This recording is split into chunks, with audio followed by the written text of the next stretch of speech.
se regresa al choque entre China, Estados Unidos, como la ex Unión Soviética en aquellos momentos. Ahora vamos a hablar con un analista internacional, el señor Rukoliker. Buenos días, Bastián Franco lo saluda de FM Disco, del programa que se dice. ¿Qué es lo que está pasando? ¿Se viene una tercera guerra mundial? ¿Qué tal, Franco? Buenos días. Gracias por invitarme a charlar. En realidad no podemos decir todavía que se va a armar la tercera guerra mundial. También otras personas supusieron que cuando Rusia invadió Ucrania iba a ser la tercera guerra mundial.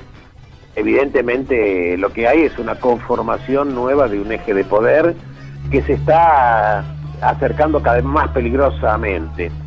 Cuando hablamos de Taiwán estamos hablando de una provincia que China la considera una provincia rebelde. O sea, China considera que Taiwán forma parte del territorio de China y que la separación que tuvo del régimen fue simplemente que hubo una rebelión que en su momento hizo que el general Chiang Kai-shek en el año después de en un enfrentamiento que tuvo con Mao Zedong en 1949 se retira de lo que es el continente de China y se refugia en la isla de Formosa, que luego se llama popularmente Taiwán, cuya capital es Taipei. La verdad es que China reclama esa provincia como un territorio histórico. Exacto. Porque China sostiene que desde el siglo aproximadamente 3 de la era común ya había habido muchos chinos que estaban en esa zona. Pero la verdad es que en el siglo XVII, durante un año y pico, estaba bajo el dominio de Holanda.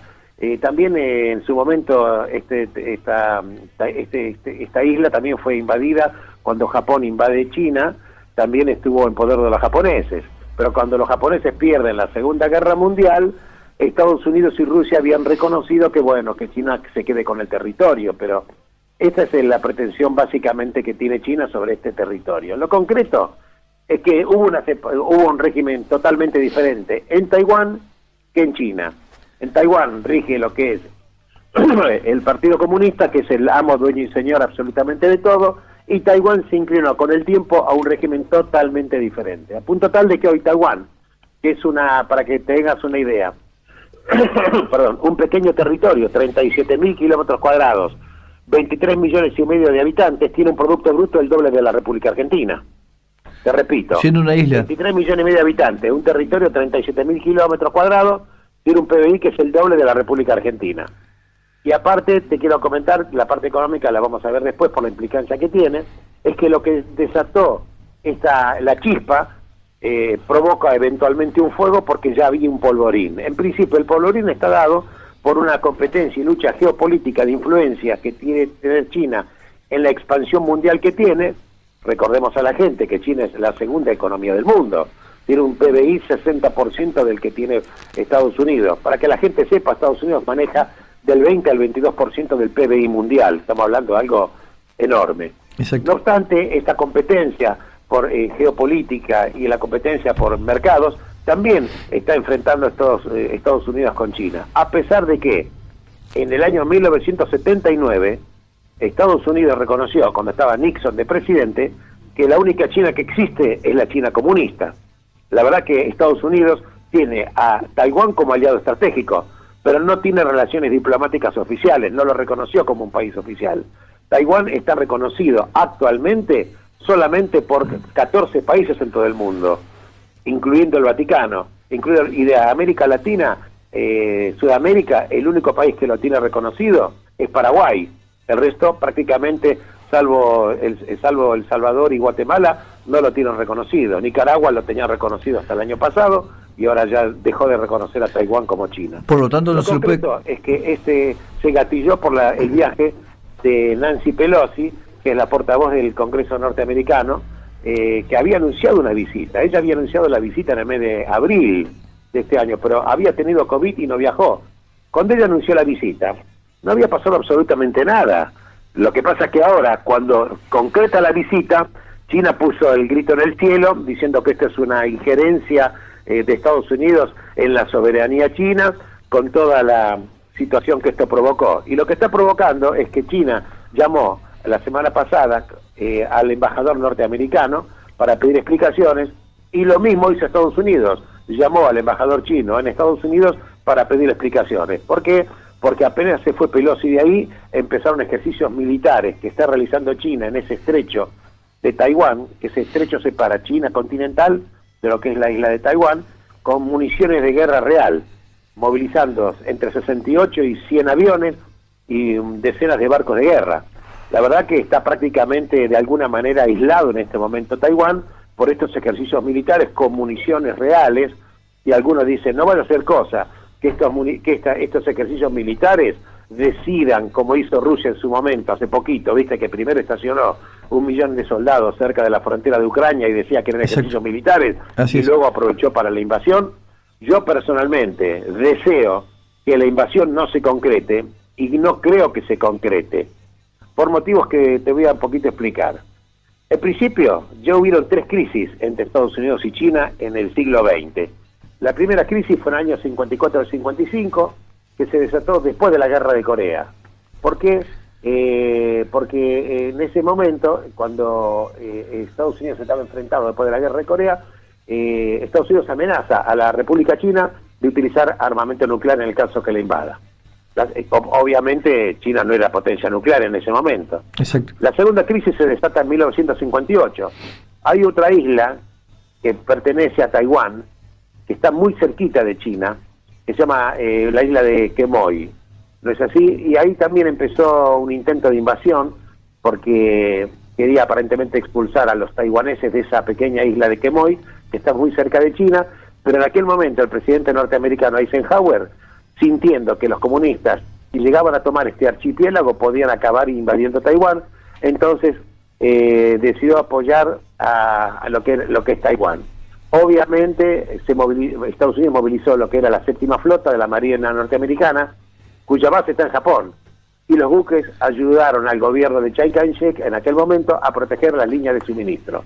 Y la tercera crisis fue la del 95-96, cuando en aquel momento el presidente de Taiwán, que en aquel momento era Lee Teng-hui, va de visita a la Universidad de Cornell, en Nueva York, porque él mismo había estudiado en esa universidad, y también puso el grito en el cielo China, porque dice, al final Estados Unidos nos está traicionando, dice, porque Estados Unidos es verdad que reconoció que hay una sola China, y lo hizo, como te dije antes, en 1979. Dice, ¿cómo? ¿Nos reconocen una sola China y ahora permiten que el presidente de Taiwán visite la Universidad de Nueva York? Bueno, lo concreto es que la situación está provocando que el nivel de relaciones diplomáticas entre China y Estados Unidos está en un nivel bajísimo históricamente, bajísimo, ya está casi prácticamente en el piso. Ahora, ¿cuál es la importancia estratégica que tiene Taiwán? Porque uno se tiene que preguntar, ¿cuál es la importancia? Taiwán tiene importancia. Y vamos a ver un poquitito dos cosas rápidamente. La ubicación de Taiwán, primero hay que decir que Taiwán está solamente a 120 kilómetros de China. Nada. ¿Ok? Entonces, Taiwán forma parte de lo que los especialistas llaman la primera cadena de islas. Significa que si China llegara a tomar Taiwán, se podría proyectar hacia el sur de Japón, a las Filipinas, y en un concepto de guerra fría, esto le daría una mayor influencia en todo este sudeste asiático. En consecuencia, recordemos que esta cadena de islas, cuando hablo de Japón, por supuesto es un aliado norteamericano. Exacto. Entonces, permitir que China avance sobre Taiwán le daría una presión mayor sobre esa zona y amenazando a aliados estratégicos norteamericanos. Segundo, ¿qué peso tiene la economía de Taiwán en la economía mundial? En la economía mundial no tiene un peso gigante, pero tiene una cosa fundamental. Hoy el mundo necesita de qué cosa para moverse? Chips, que son los semiconductores. Ahora, los semiconductores los necesitas para manejar computadoras, notebooks, teléfonos inteligentes, y prácticamente ya toda la tecnología se maneja en la fabricación de chips. ¿Quién es el principal productor de chips en el mundo? Taiwán. Maneja el 50% de la producción de chips. Así que esto es algo increíble, ¿no? Pero eso es algo novedoso. Quiere decir Exacto. que si China llegara a apoderarse de Taiwán y apoderarse de la producción mundial de chips, vos imaginate que Occidente sufriría rápidamente las consecuencias. Exacto. Absolutamente, porque imagínate que China decidía, por ejemplo, a quién le vende la tecnología de los chips. Porque China, si bien tiene desarrollo tecnológico, en chips está atrasado 20 años, en cantidad y en tecnología de la construcción. Así que estos son, porque las explicaciones un poco, por qué el tema de China con Taiwán es tan complejo. Esto es lo que estamos teniendo. Recordemos a la gente que ambas, tanto China como Estados Unidos, son potencias nucleares. No quiero ni pensar que eventualmente una invasión de China a Taiwán provocaría algún tipo de soporte militar de Estados Unidos contra China, y esto provocaría una situación, una crisis de consecuencias absolutamente imprevisibles. Sería un desastre mundial. Si me preguntás si es probable el enfrentamiento, hoy te diría que está más cerca de no enfrentamiento que de sí enfrentamiento. Creo que va a quedar una escalada de retiro de cooperación que ya China anunció, no va a seguir cooperando en el cambio climático, en tratados de defensa militar con Estados Unidos, y espero que no llegue hasta ahí, que llegue hasta ahí nada más, y que no sobrepase este límite. De todas maneras, hay una competencia geopolítica, y aparte, fijémonos nosotros, Estados Unidos también considera que China avanzó desmedidamente en América Latina, y esto la verdad que también es un poco culpa de Estados Unidos, que digamos le dio un poco la espalda a la región. Esto provocó que China, con la iniciativa de préstamos, que la verdad que estos préstamos a tasas y condiciones leoninas, se apodera de situaciones como si fuera un Pac-Man de los países a los cuales le presta. Esto provoca una situación que ahora Estados Unidos, declamado por el presidente Biden, quiere ponerle coto al avance de China en América Latina. Ahora, hay situaciones que son un poco extrañas, ¿no? Por no decir contradictorias. No, pero Argentina necesita ir a Estados Unidos para pedir el waiver al Fondo Monetario Internacional porque no puede cumplir las metas del acuerdo. Aparte le va a pedir a los bancos norteamericanos que le presten plata para incrementar las reservas. Y precisamente hace 3 días, 4 senadores republicanos de Estados Unidos le pidieron a Biden que no le dé un centavo a la República Argentina por la política que tiene de apoyar a Irán y porque está haciendo negocios desmedidos con China. Esta es la situación que estamos teniendo, un mundo cada vez más complejo, pero hay que entender también que no se puede entender la economía de un país si uno no estudia cuáles son los lineamientos internacionales. Así es. Por ejemplo, Argentina está, por un lado, necesitada de Estados Unidos y de los poderes occidentales para tratar de obtener ayuda para salir de la crisis, pero tiene una política internacional estúpida, ignorante y absurda que conspira contra los mismos intereses económicos que pretende defender. Sí, aquí es un poquitito la presentación de la sociedad. Pero es gracioso, ¿no? Porque está pidiendo ayuda a aquellos de lo que ellos mismos se están burlando. Es correcto, Franco. Mira, yo te voy a decir, yo siempre digo, miremos los datos. Hace una semana o 10 días, el embajador argentino en Caracas dijo pública y oficialmente que hay que enfrentar al imperio, a Estados Unidos. Y vos te pones a pensar de que estas cosas no se leen en el Departamento de Estado, no lo saben los americanos. Eso que trae consecuencias. Un gobierno argentino que manda un embajador a Venezuela que dice que tiene que luchar contra Estados Unidos, y esto no provocó una patada en el culo del embajador sacándolo rápidamente de Caracas. No, lo dejan ahí, con lo cual convalida la posición argentina. Argentina, la verdad, que nunca pierde la oportunidad de perder la oportunidad. Es lamentable nuestra política exterior. Siempre hace años venimos con esta falencia de embajadores. Lo que pasa es que yo lo que veo mal son puestos políticos, no de carrera. Lo que vos decís es tan importante, porque vos fíjate, Brasil, uno puede estar de acuerdo con Lula, con Bolsonaro y demás, pero vos fíjate que la Cancillería Itamaraty, la Cancillería de Brasil, tiene políticas de Estado que no cambian demasiado por el hecho que cambie un partido político.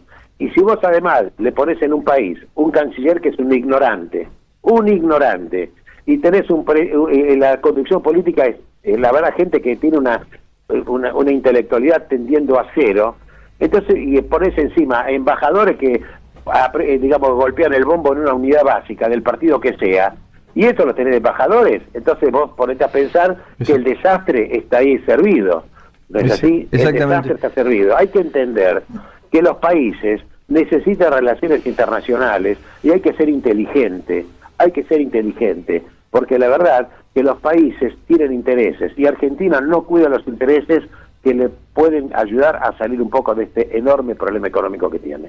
Y eso hace décadas lo venimos padeciendo. Ahora, volviendo a la región, ¿qué opina de la presidencia del nuevo presidente y de izquierda por primera vez en Colombia, de Gustavo Petro? Bueno, mira, precisamente hoy, ayer ya viajó ya a Colombia el presidente Alberto Fernández, a Gustavo Petro. Si esto va a provocar un cambio en la política, aparentemente sí, pero los mercados estaban muy ansiosos respecto de la política económica que iba a haber ahora nuevamente en Colombia, a pesar que en Colombia el presidente dijo que la política económica, que se queden tranquilos los inversores, que no va a haber cambios enormes, o sea, tranquilizando a los mercados, a pesar de que Colombia quiere restablecer buenas relaciones diplomáticas con Venezuela, porque el presidente Duque, que se retira ya de la cadencia presidencial, tenía un enfrentamiento muy fuerte con Venezuela. Exacto. Así que eso de que en América Latina hay regímenes de izquierda, sí, es verdad, están empezando a haber regímenes de izquierda. Obviamente Colombia, Petro, que ganó las elecciones, hablemos también de Perú, Pedro Castillo, que empezó el año pasado, pero la verdad es Pedro Castillo, la verdad que todos los días uno no sabe si va a seguir de presidente. Ahora, pero vos fijate, en los últimos 15 años, no cambió el presidente del Banco Central en Perú, a pesar de que todas las semanas parece que tienen un presidente nuevo. Y la inflación de Perú debe ser el 4 o 5% anual. Muy diferente a la región. Fíjate vos que independientemente de los temas políticos, los regímenes que llamados de izquierda también cuidan sus economías. No hablemos de Bolivia, que el mes pasado tuvo una inflación del 0,6%. Chile tuvo creo que el 0,7%. Paraguay tuvo el 0,6%. O sea, una cosa es lo que vos podés declamar boca para afuera, pero como, fíjate vos, los regímenes de izquierda inteligentes cuidan también sus economías. Entonces Argentina no es ni de izquierda ni de derecha, y sin embargo tiene una economía que está totalmente destruida. Sí. O sea, la verdad es que ser de derecha o de izquierda es una de las formas de ser un perfecto idiota y sufrir una hemiplegia moral. Hay que pensar en las próximas generaciones y no en las próximas elecciones. Eso es lo que venimos mal padeciendo hace décadas, porque siempre pensamos en las próximas elecciones y cómo boicotear los posibles candidatos, ¿no?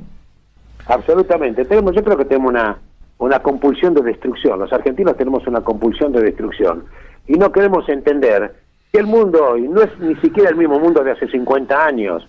No es el mundo de 50 años. Hay que entender que el muro de Berlín cayó en el año 1989. Así es. Cayó en China, si bien tiene un régimen autocrático de partido único, pero tiene una apertura comercial gigantesca, ¿me entendés? Y esto me hace acordar un poco cuando le habían preguntado en su momento a otro presidente de China, en una reunión que había hecho por Latinoamérica, que tuve la oportunidad de ser invitado, y te lo comento personalmente porque fue testigo. Cuando él le preguntan, señor presidente, ¿cómo es que China tiene un régimen político comunista, pero tiene un régimen económico que es casi capitalista? ¿Y sabe lo que le contesta el presidente de China? Sí. Le dice, mire, la verdad que acá lo importante no es si el gato es de color blanco o de color negro. Acá lo importante es que el gato case los ratones. Exacto, muy buena, porque el fin no hay que, o sea, el fin es uno y no hay que cambiar, no hay que mirar alrededor. Claro, ¿viste? Pero claro, ¿entendés lo que te digo? Exacto.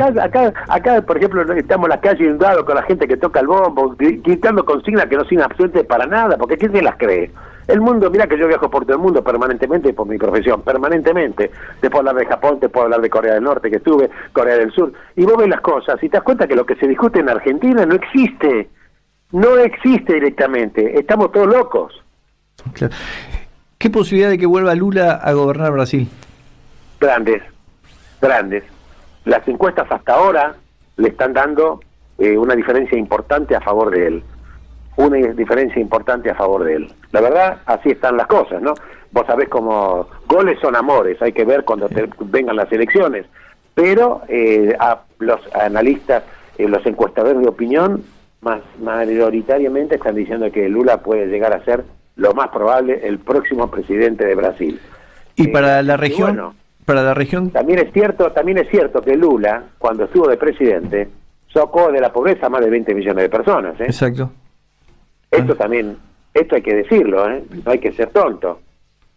Esto hay que decirlo, y esto también es una realidad.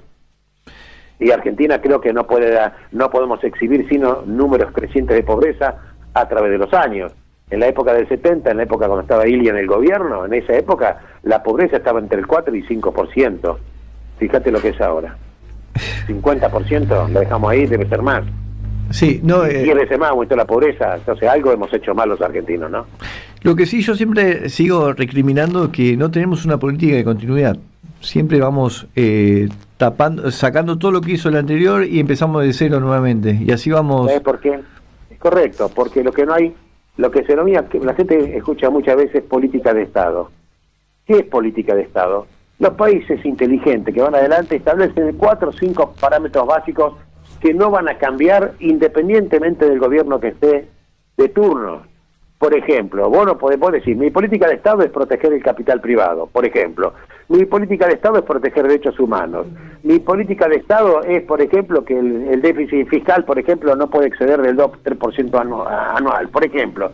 Mi política de Estado es respetar la propiedad privada. Ahora, si vos tenés, cada vez que viene un gobierno, empiezan con consignas que son un cachivache, entonces obviamente los capitales, los que están acá se rajan y los de afuera no quieren entrar. Entonces, este es el tema. La política de Estado no es un chamullo. La política de Estado, la gente del exterior mira frecuentemente. Argentina, por ejemplo, está deseosa que entre en dólares. Y acá realmente dólares están sobrando en la República Argentina. Están en poder de los argentinos que tienen en dólares acá y afuera el equivalente de un PBI, o cerca. Y la pregunta es, ¿por qué no lo ponen? Y porque acá la política de Estado sabes que no existen y sabes que mañana te pueden meter la mano en la lata y el gobierno argentino fue un defaultador serial a través de la historia. Entonces, acá ves una de las consecuencias de manejar el país como si fuera un cachivache. Y esto es un tema de las últimas décadas. No tenemos políticos a la altura del país. No, absolutamente, absolutamente. Mira, te digo la verdad, da vergüenza que un país en el cual hay una enorme parte de los chicos, creo que yo había escrito un artículo que lo pasaron en Europa, 2/3 parte de los chicos no hacen las 4 comidas por día, la cultura acá se tiró a la basura, 500.000 chicos ya no volvieron después del COVID, no volvieron a la escuela, la pobreza tiene que ser una vergüenza, y sin embargo Argentina tiene potencialmente todo lo que el mundo necesita. Exacto. Alimentos, cuyos precios están elevadísimos, energía, pero claro, como se están peleando por un negocio, a ver cómo hacen el caño que conecta de Vaca Muerta acá a Buenos Aires, viste, a ver, cada uno se está peleando a ver cómo manotean el negocio ahí. Entonces, por 1.800 o 2.000 millones de dólares que cuesta el caño o el gasoducto, Argentina importa de energía 2.000 millones de dólares por mes. Entonces, tenemos la segunda reserva mundial de gas del mundo. Tenemos alimentos para alimentar a 400 millones de personas, demandado por el mundo. Tenemos reserva de litio, que es lo que alimenta las baterías eléctricas, que son el futuro. Y sin embargo el país está pobre como una laucha. Y tenemos agua dulce. Habla de que el problema es de los argentinos, no es del mundo exterior. No es de la guerra de Rusia, no es un problema de Ucrania, no es un problema de China. El problema de los argentinos son los argentinos. Que es lamentable, ¿no? Bueno, la verdad que un placer tenerlo acá, que nos cuente sobre este panorama internacional y cómo estamos hoy parados nosotros a nivel mundial, ¿no? Bueno, Franco, gracias por comunicarme conmigo y cualquier cosita sabés que siempre con ustedes. Muchísimas gracias. Que tengan un buen día. Buen fin de semana. Gracias.